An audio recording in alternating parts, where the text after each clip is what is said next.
بسم الله الرحمن الرحيم.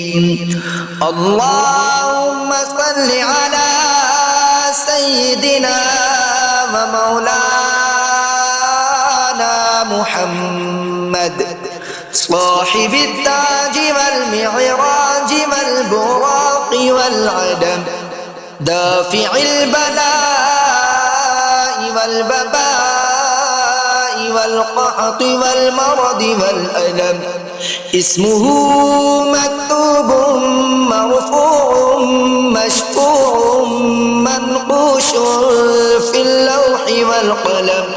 سيد العرب والعجم، جسمه مقدس معطر مطهر منور في البيت والحرم. شمس الضحى بدر الدجى قدر العلا نور الهدى كافي الورى مصباح الظلم.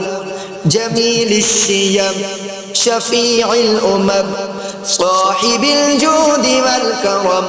والله واسمه وجبريل خادمه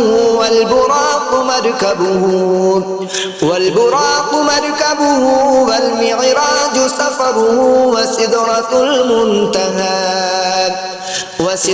المنتهى مقامه وقاب قوسين مطلوبه والمقصود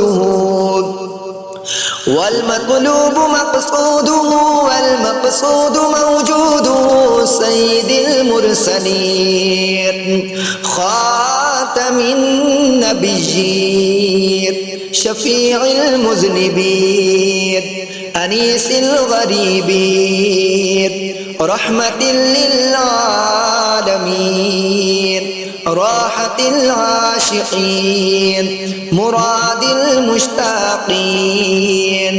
شمس العارفين سراج السالكين مصباح المقربين محب الفقراء والغرباء والمساكين. محب الفقراء والغرباء والمساكين.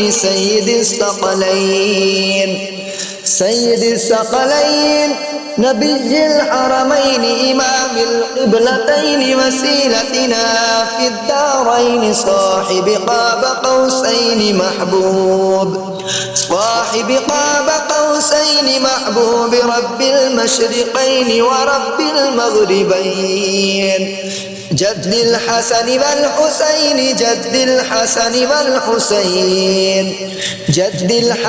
والحسين مولانا ومولى الثقلين أبي القاسم محمد بن عبد الله نور من نور الله.